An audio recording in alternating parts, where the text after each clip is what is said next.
I think what inspires me most about plasma is just there's so many possibilities with it. There's so many things to add and incorporate and to change the outcome. You can alter the piece on so many different levels that in my mind, there's endless possibilities. There's the piece, the glass that you make and the color that it can be, the things that you can coat inside it, like phosphor or, enamels or what have you. And then on top of that, the gases that you put inside and how you light it.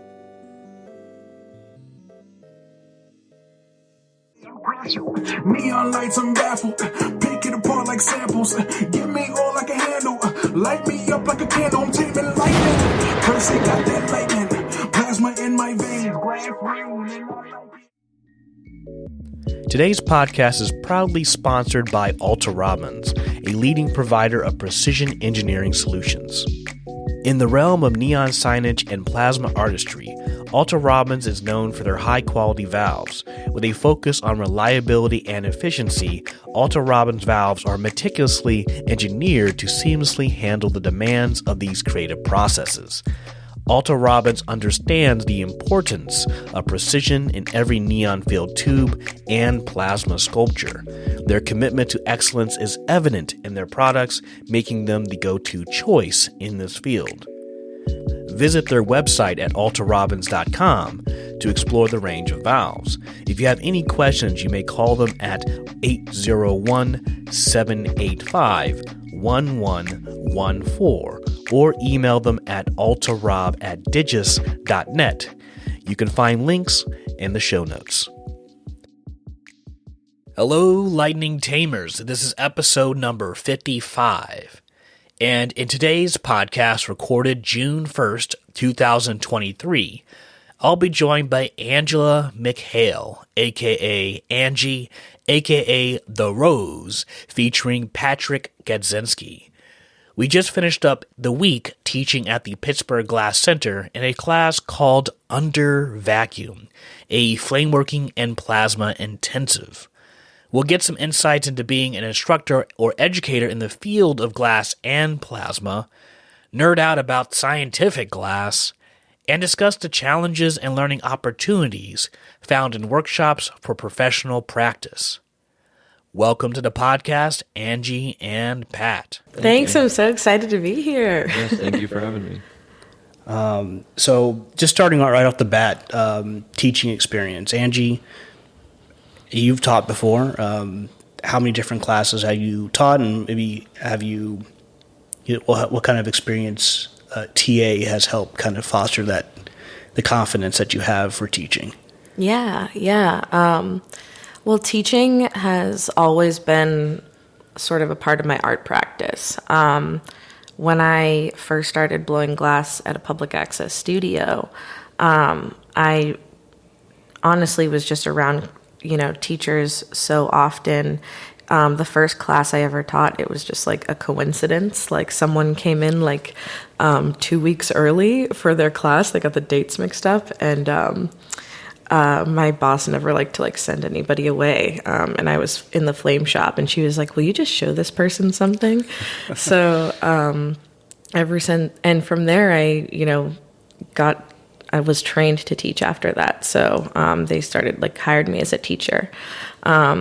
So it's, from the very beginning, it's something that has been a part of my art practice, and it was a great way to make money while flame working, which who doesn't love to do that? But then I realized how much you can learn from teaching and learn from watching other people work, and not only that, how to articulate the mistakes that they made, and also articulate things that are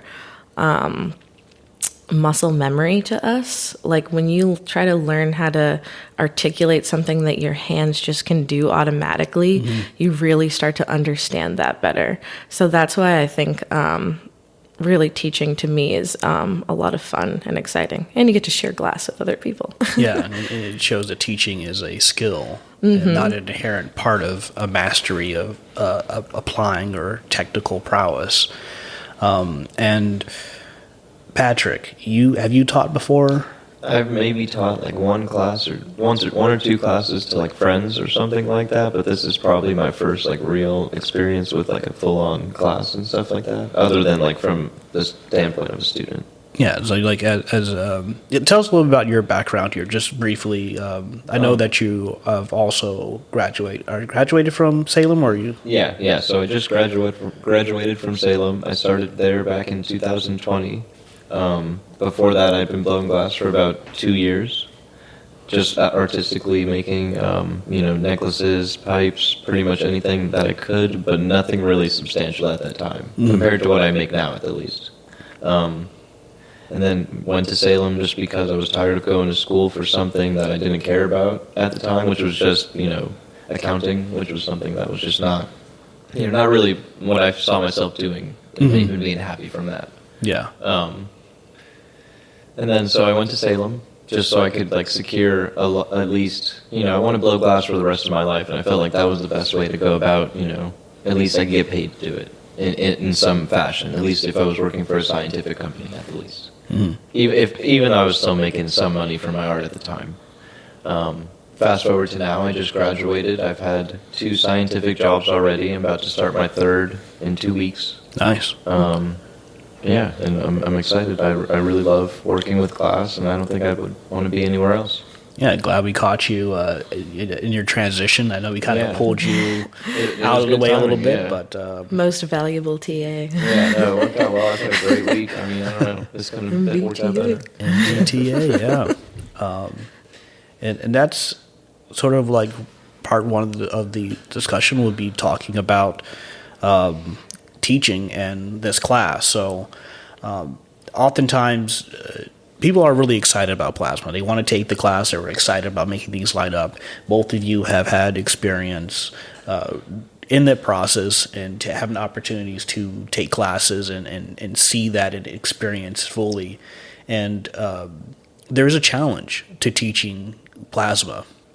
And one thing that I like to highlight from that is that oftentimes any other class, there's a lot of independence on the student side to be able to finish and contribute to like the focus of the class. Say if you did cold shop, you could cold work on your own. You're able to facilitate that. In this case, allowing the student to use the equipment is not quite an available or accessible skill point, and so the instructor, the TA, has to help run that. So you have a more dedicated time in that space. So the first question here would be like, what are some challenges that you've noticed this week when it comes to teaching, whether it's glass related or plasma related? Yeah. Well, for me, my biggest thing is I always want to be in 10 places at once. But yeah, with plasma, there is, it's a really hard entry point. You have to sort of have knowledge about a lot of different things to make plasma, like successful plasma pieces. So you have to have some proficiency in flameworking, which is why we, set it as an intermediate level class.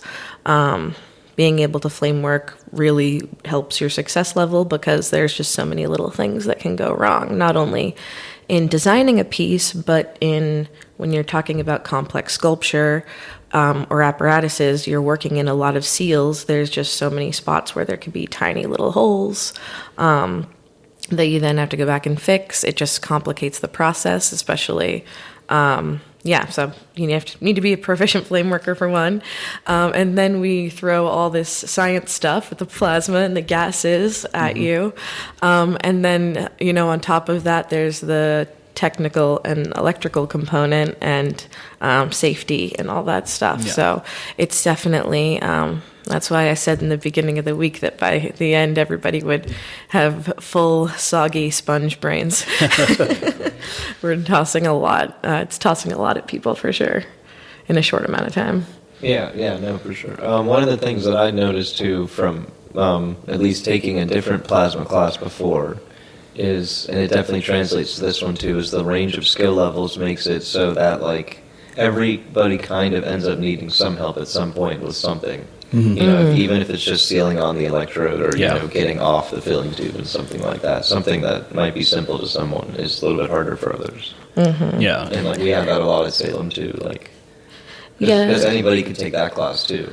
Yeah. You know, you didn't have to have experience or anything like that. So, yeah, I don't know. Yeah, I think, too, with, you know, when you have so many different people with different skill sets in a class, you're actually having to teach multiple classes because you're teaching things that more are accessible for everybody. But then you have the students who, with more experience, you have to make sure that you're doing more things to cater to them as well. So it's really like a balancing act of, you know, it's a balancing act for sure. Keep everyone happy. Exactly. Yeah. Yeah, that's something that's going to be common regardless of what class, is this range of skill levels. Some people are a little underprepared, but, you know, I want to applaud those who are willing to push themselves a little bit further. Totally. The hard challenge is always trying to give them just enough that they can do the task, and then give them the ability to push themselves and find a level of success there. And I taught a class recently in the hot shop, and that was a similar vein. We had someone who had 6 months of experience blowing hot glass, and allowing them to see what they already knew to expand further into making things, and being satisfied with the multitude of pathways they can take with that. 'Cause sometimes we think, you know, you have a couple techniques and it's like, you can't really do anything. Well, then, like, I will use myself an example. My skill sets in flameworking isn't very, like, deep. I can do the seals. I can watch what you're doing and start to learn and replicate that. And just doing something that was bent or curved and then sealing it over and over again, I found some joy and creativity to apply that to, like, the first assignment, which was to make a wand, which is a very nice way to start out a class. So really cool way to start out the class by giving anyone in that class a way to kind of get used to the material, get used to the studio, and kind of explore creatively without too much stakes in, like, making it the coolest thing ever. Totally. Yeah. Yeah, I think a lot of times people come into a class with, you know, high aspirations, and with something like this, it's like we have to be like, okay, back up a second. We'll shoot for that, but Sam had a great saying earlier, you have to make a Ford before you can make a Ferrari. I thought that was beautiful. Yeah, that makes a lot of sense. I like that. That's going up on the board. Additionally, these classes, which are intensives, you can't get through everything. No. You can get people starting points where they can go back to their practice and start allowing themselves to work towards that, but we're missing time on being able to, like, complete a piece. Even though a workshop's not meant to complete a piece, but, like, follow through on completing that thought process, the design process. But you know, the best we can always do is give them something that they can follow up after. What's some things about, like, you guys have taken the plasma class and finishing up something? What would you say is, like, maybe a tip or a suggestion for finishing up after you've got this lit object? To complete the piece. Or to just, you know, continue on through that process of, you know, you're completing the piece, but... Or working with plasma more. Completing the piece. Completing the piece, okay. Yeah. Yeah, completing the piece. That's always, like, a tricky... Another tricky aspect about plasma. You know, I think if you can... Personally, I prefer a base for a piece, something that, like, elevates it or lifts it and can be used to distract from or hide the transformer.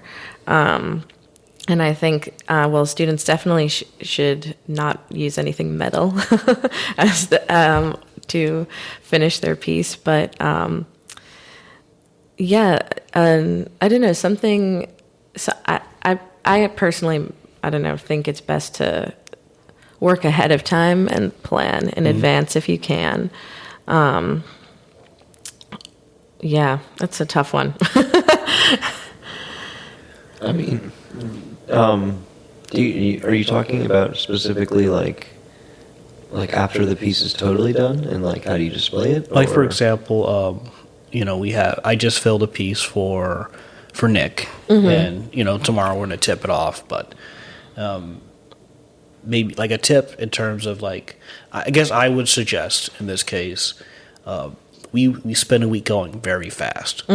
So even though the finishing of the work is an afterthought because of the intense learning process, encourage the student to slow down and really let the piece sit and think about it. Like, don't think about wanting to resist the urge to make that piece into like, I'm going to show this in the gallery, but like let it sit there, show it off to a friend, let it sit next to other pieces, so you can start bringing back the thought process that you normally would navigate to finish a sculpture or a pendant or whatever, and then allow that to flow into that, and then use that moment that you regathered yourself to then put that thinking into the beginning of the process.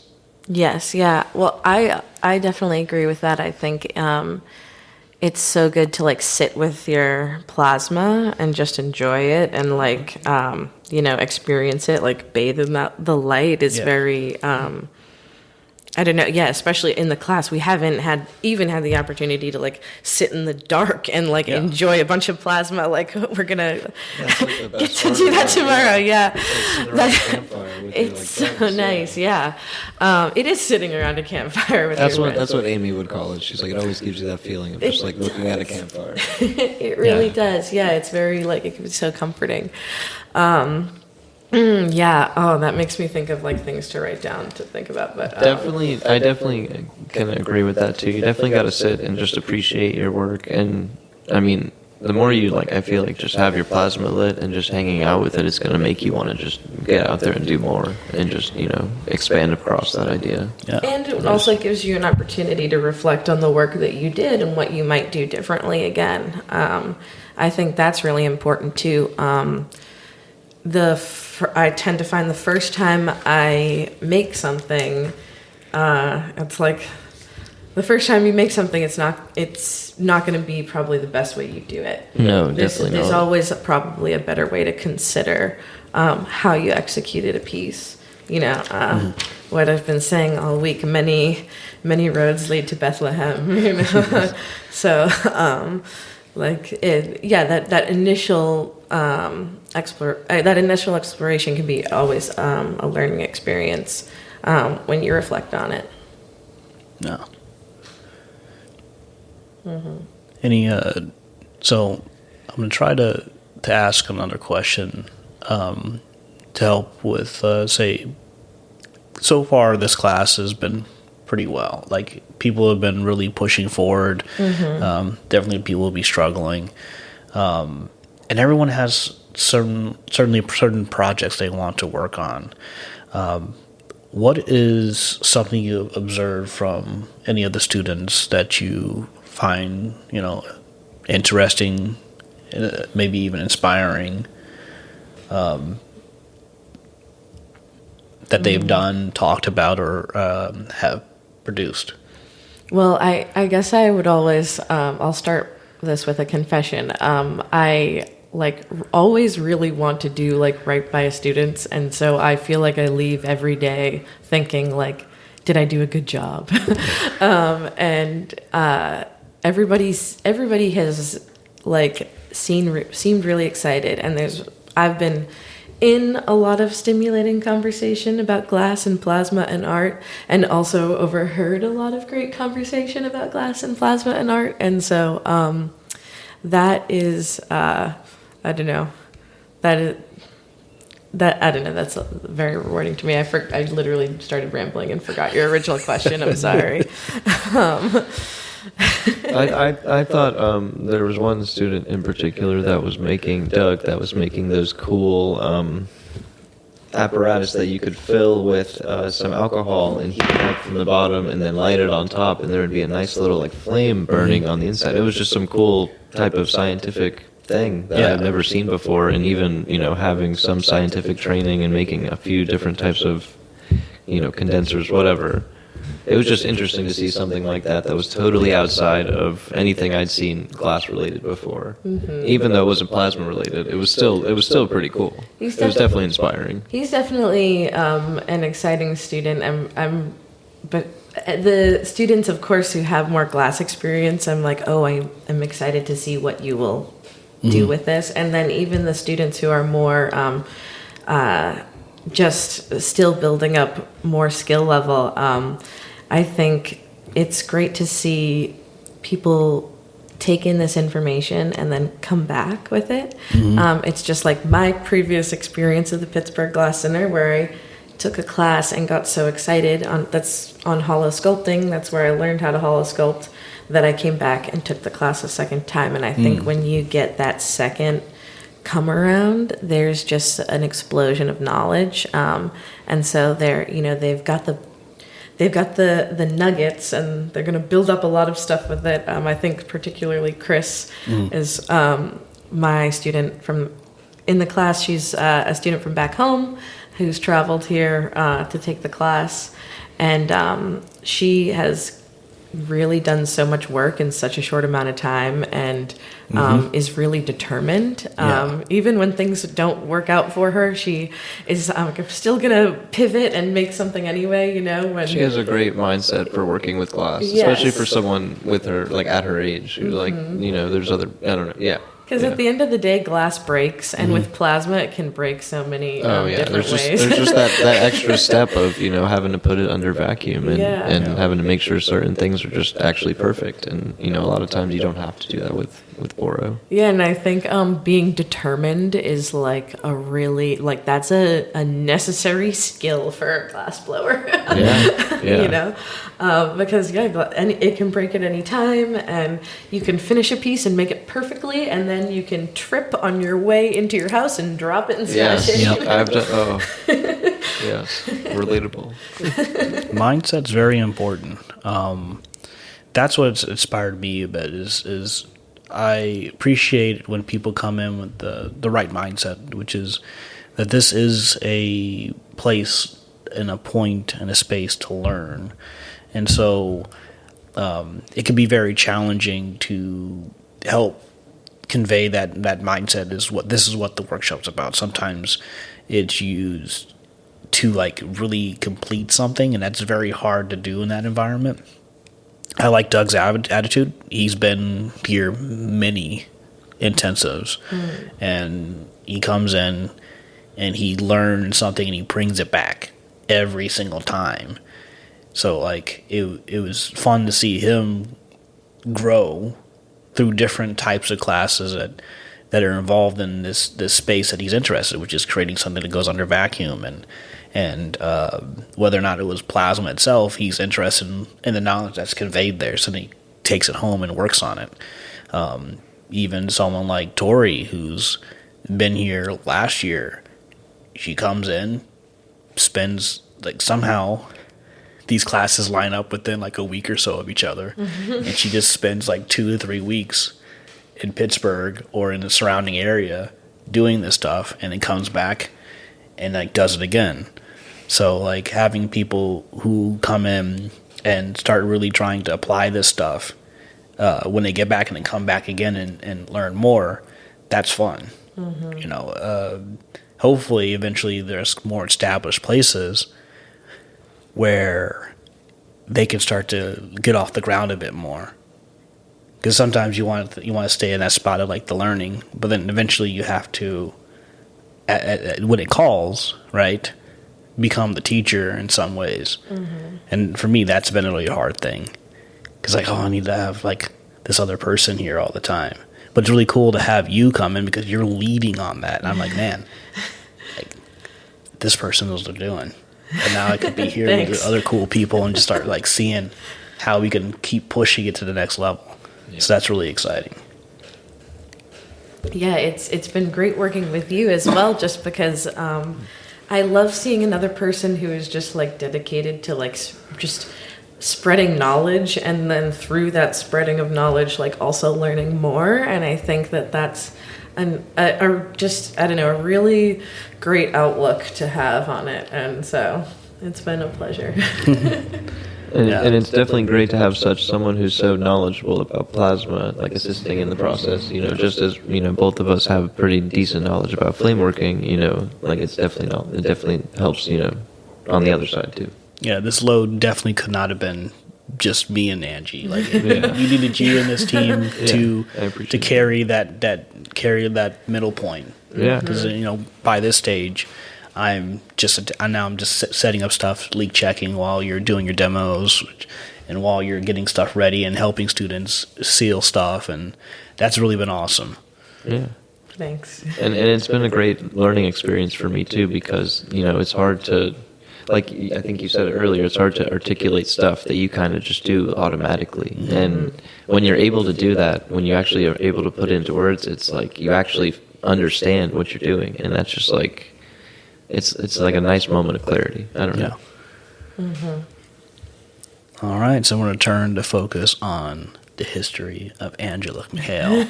But it's not really the history portion. I thought I would come up with a few questions or topics that help us lead you through some interesting points from your journey. Cool. So instead of asking when you started with plasma, I ask, where did art begin for you? Where did art begin for me?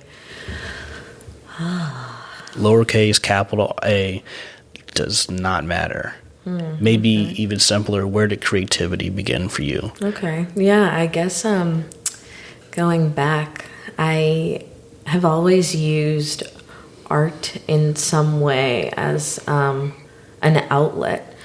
It was a way to bring me together with people, but also allow me to step away into my own world. And so I've been creating for as long as I can remember, for sure. But it really, glass came into the picture slowly. I collected glass as a kid, and eventually I decided I wanted to learn about how it was made. And I kind of bold and brave went into it knowing nothing, and was like, I'm going to learn how to blow glass somehow, even though I didn't know scratch about it. And I ended up at Mass Art, of course, but as a freshman, I couldn't get into the glass program. So I ended up meeting this girl during orientation, and she was so sweet, and she said to me, if you want to get into glass, go down to the street to Diablo Glass School and ask for an internship. And so that's how I got my hands in it, and I got the glass bug immediately, and spent probably more time at the studio than like anywhere else. And yeah, I majored in our bachelor's in fine art with a concentration in glass from Mass Art, but the program there did not have flameworking at all while I was there, and I knew that I was a flame worker. Flameworking was my really it became my passion immediately once I got my hands on it, and so that is what led me to go to SCC, and yeah, Salem. The scientific glass program there just opened my eyes to the possibilities of glass. Like, there's so many different aspects of our society that are completely dependent on this material, and most people don't know about it. It's insane to me. So when you graduated in that program at Mass Art did not have flame working, how did you grow your flame working ability? Is that something you had to just do on your own with what you had? And then, was Salem that pathway that said, I can really grow my flame working skills? Yeah.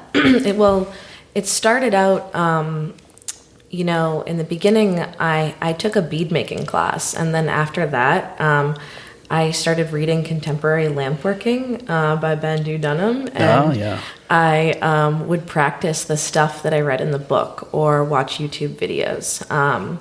And I took a couple small classes at the studio that I was working at. I was interning at the studio for basically the entire time I was in college.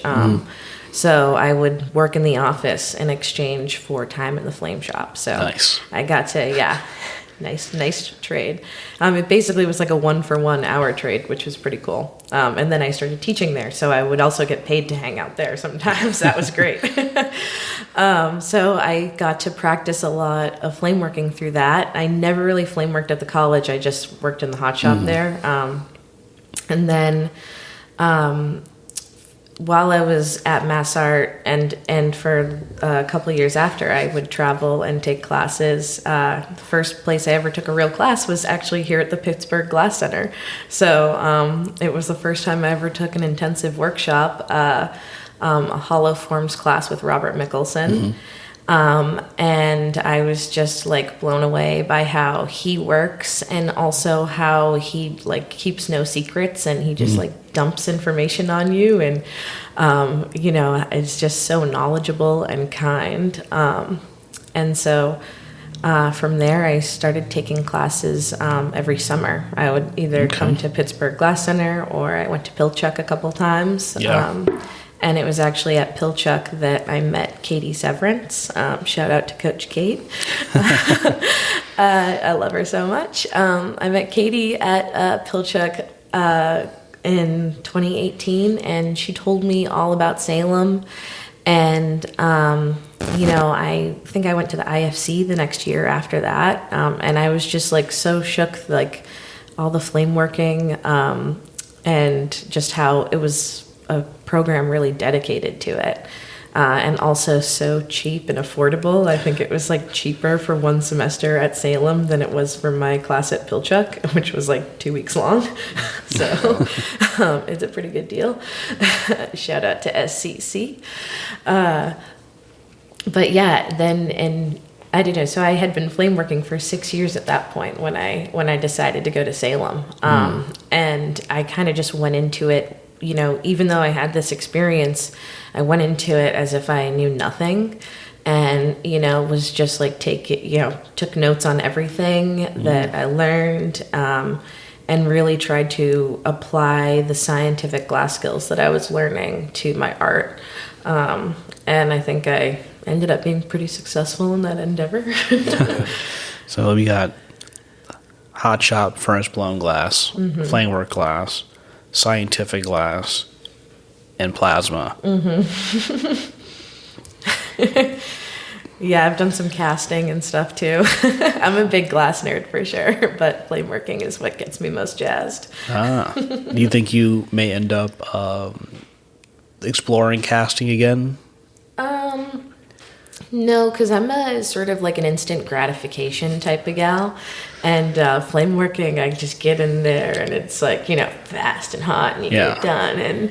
And casting, it's I don't know. I don't like making molds. Well, it keeps your attention, and that's why it seems fast, because you could see the changes in the material along the way, where you do a lot of preparation like Batman, and then, you make sure it works for casting, and you cross your fingers, nothing else impedes the process, because it's in God's hand after that. Yeah. After it's in the kiln, it's anything could happen, right? Yeah.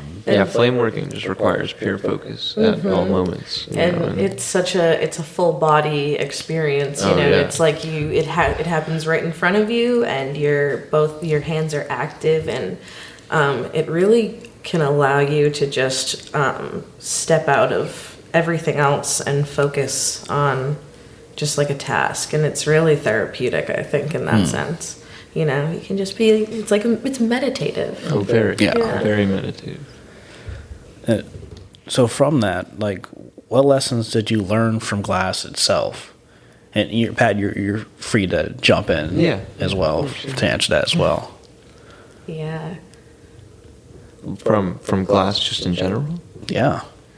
Definitely it's built my patience incredibly. You know, you definitely just can't get mad at every time you fail, or even, you know, you just gotta have good patience. You can't just let something, you know, breaking hold you back. You just gotta start over and do it again and again and again, and eventually you'll get it, you'll understand it, or, you know, you just ask someone for help because there's plenty of people to help you. And I don't know, having that doesn't go with patience, but, you know, having patience really helps. And I definitely did not have good patience coming into class. I would assume that, like, you know, I'm a know-it-all, I can make everything real easily, and it's going to look great first time, but it's not the case. Some things, it takes me, you know, 100 things to get it good, you know, and so, you know, I really enjoy that process of just knowing that even if it's going to take a lot of tries, I'll still get to the end result.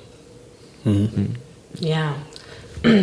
Definitely I think there's so much glass has taught me, but you know, a big thing that we've been saying over and over again this week is trust the process. And you might think that something is you know, frustrating or not working out for you, or maybe you feel like you know, failed in some way, but everything is a learning experience. And I think the other thing that glass has really taught me to appreciate is just the moment that we are in right now, as far as our society and technology, especially something like plasma.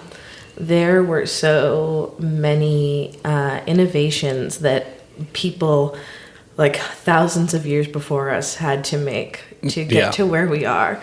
You know, just the advent of, you know, skipping a whole bunch of stuff, but just the advent of glass, and then, you know, the development of scientific glass and using scientific glass to discover the noble gases. And then, you know, then again using glass to harness those glasses to make light sculpture. It's just, we wouldn't be able to do this without countless technologies that have come before us. So it's taught me to appreciate that a lot. Yeah. For me, glasses taught me just another lesson in, like, recovery. So recovery meaning that there are moments where a mistake is made, and if you recognize it and you just don't give up instantly because you made the mistake, and you click into let's solve it, you can often save your peace and learn something where you would have thought the end is not always the end, you know. A lot of times you could see this in students who have not allowed themselves to continue in the face of failure, where it was all right. There wasn't a catastrophe. There was plenty of time to do something, and usually that means getting back in the heat just for a little bit to give you a moment to see what your next move could be. Whether that's in the flame shop, whether that's in a hot shop, same difference.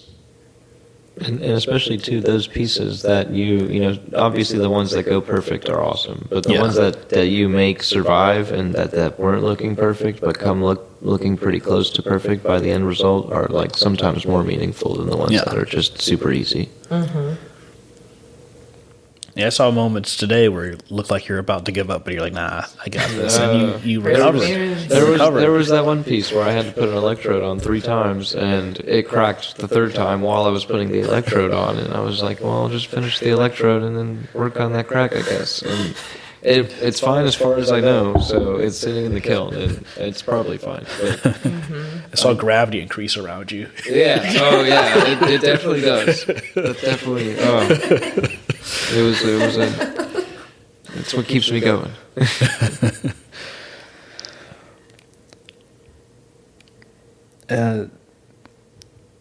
So this is kind of an extension on that question about lessons learned from glass, but it's about how scientific glass has informed your practice. Because I've talked to Bruce Suba, I've talked to a few other people who have accessed other knowledges that they can relate to glass or use in glass, and they found that it has really informed them to be able to do crazier and maybe even cooler stuff with the material that they would have never thought of. And I was wondering if that has done something for you, whatever your practice may be, artistically or maybe it's meditative in some ways. Mm-hmm. Yeah. Well, obviously the scientific skills have helped clean up my work, for sure. Absolutely. But they also, scientific glass has also taught me things that I didn't even know were possible in glass. When I came to Salem, I had an intention of learning how to make double fill plasma pieces. Like, I knew that I was already doing plasma at the time, had been for a couple of years, and incorporating my sculpture. But I wanted to make, I had this idea for some really complex pieces, but the only way to do it was through, scientific glass techniques. And my first idea was just to make a jacketed piece, so sculpt something and then jacket it. And looking back, it was like the most obvious thing, because that was all I knew about what was like possible. I knew jacketing was a thing, but like I didn't understand how it worked. So could you explain a little bit about jacketing? Yeah, so totally. Our listeners who are not very familiar with scientific glass could kind of imagine it. Totally. It's exactly what it sounds like. It's if you take one piece of glass and fit it over another piece of glass and close them down basically to make them one. So they're two separate chambers still, but they're connected at one point, I guess is... Yeah. Does that make sense? Oh, yeah. That's perfect. Yeah. So there is... Patrick's our fact checker. Yeah. Yes. Verified. Does that make sense? Yeah. Yes. So something basically in, the most basic form of something that's jacketed is something that's double-walled. So if you think of a double-walled cup, there's two layers to that, and space in between. So that's like I said, the most basic thing that I understood and knew about. And then I got to Salem and realized that you can add things in all sorts of different ways and at crazy angles, and you can put stuff inside of stuff instead of more stuff, and it can be something can be jacketed like 7 times, it just like blew my mind. And so I think the earliest double filled plasma piece that I made was just that. It was a figure with a jacket over it, and I made a few of those. And like I said, that was just like the first. That was like the basic. I was like, oh. But then after that, I started thinking about more complex ideas and learning more complex techniques, which is what brought me to shots fired, with the arrows going through. So each arrow is its own separated, isolated chamber. There are 4 arrows that pierce the body of the 3 arrows that pierce the body of the figure, and each one is separately filled with neon gas, and then the figure itself is filled with a mixture of gases, and the passive electricity from the figure lights the arrows. So it's pretty techy. Just a little bit. And you're into a lot of nerdy shit, right? Whatever that means, right? Is it like science facts? Totally, yeah. Like I'm a mythology? super nerd. I mean, I feel like at this point, like my art is catered towards glass nerds. Like, like people see it and they're like, "Oh, that's cool," but like a glass blower is like, "Whoa!" I know. Oh yeah, I know. I was totally fanboying over the whole shots fired thing. I was like, look at this, look what she did. Like, you don't understand. It's always nice when I meet somebody who is like I don't know.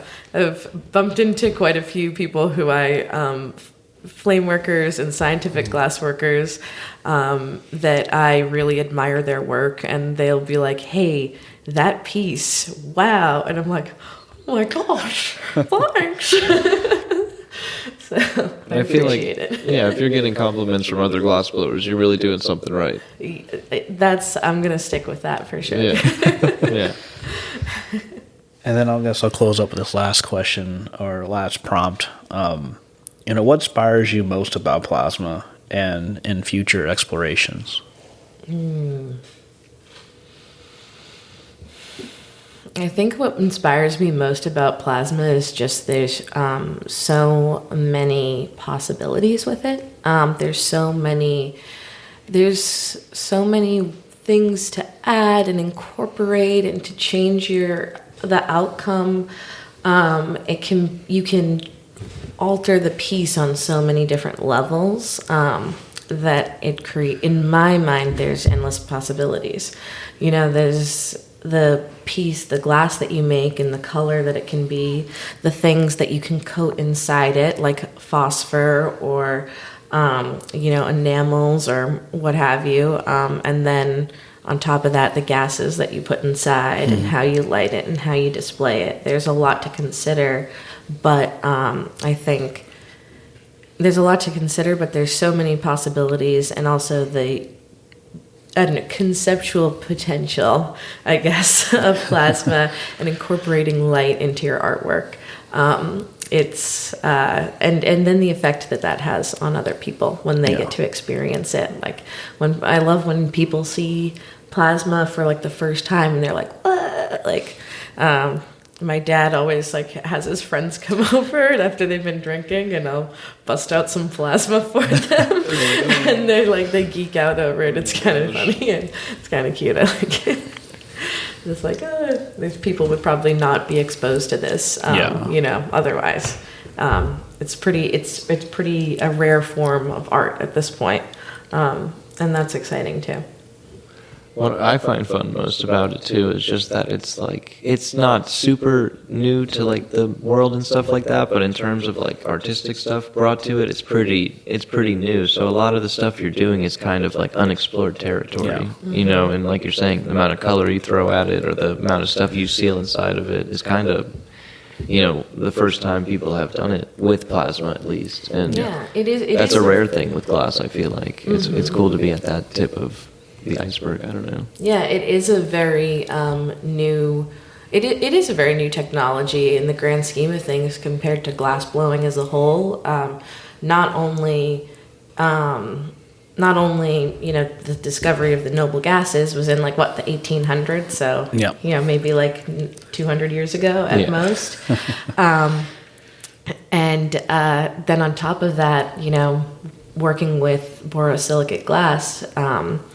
Flameworking's been around forever, but borosilicate was also developed in the 1800s. It's a new type of glass, and the scientific glass techniques that we use are new. Very new. Yeah. Also at the forefront of technology. So there's just a lot of really exciting aspects about plasma when you think about that. Yeah. Yeah, plasma is just, while it's new, it's also old, but what's happening is we're finding a better way to explain or express what it is. So we have people who have experienced it in one way, but never put the two things together. This is why oftentimes if you try to explain to someone, you often, they're like, I don't think I know what you're talking about. Then you finally find an example, whether it's dispensers, that's the one, plasma globe, plasma ball, lightning globe, whatever combination of ball, lightning, globe, and something that lights up. You eventually find that thing, and they're like, oh, I know what you're talking about now. I just didn't think it could be something that can be art. I didn't know. It breaks barriers too.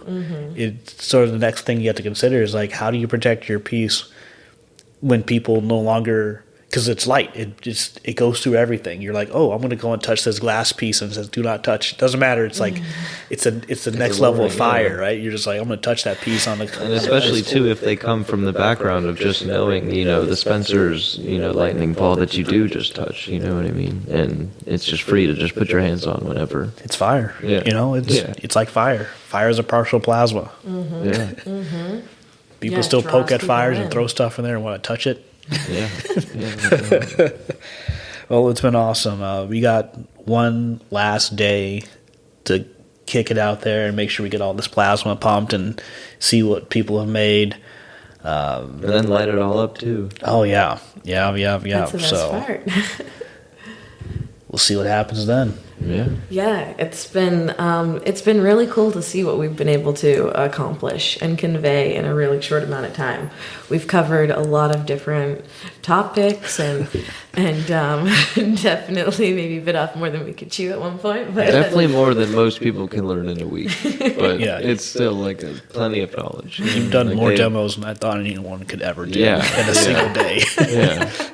I'm like, I'll just keep going.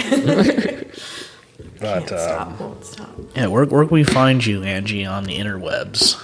You can find me on Instagram at roseglassart. I also have a website, roseglassart.com. And you, Pat? You could find me also on Instagram at Gadzinski. I'm just going to spell it because it's complicated. GLASSZINSKI. And I don't have a website yet, but I will eventually. Awesome. Thank you guys for joining me on the podcast. And let's kill it tomorrow. Thanks for having us. Yes, thank you for having us. And let's finish this class good. Yeah. Let's go. Yes. Thank you for listening to the Taming Lightning podcast. Music credits to the following artists in order of appearance. Retro by One. Taming Lightning by Trav B. Ryan. Good to Go by One. And Walking by Roz Hobb. I hope you enjoyed the podcast. Thank you, Angie and Pat, for your knowledge, skills, and experience this summer. I hope we can teach together again, and I'll definitely be sharpening my flameworking capabilities for when the time arrives. I'd like to thank the Pittsburgh Glass Center for supporting me as a place of research and inspiration, the Plasma Art Alliance, where I have an access to a well of knowledge and connects me to some amazing and supportive people, and my partnership with Global Rare Gases under the mentorship of Jim Avolt and support by Joey Busteker.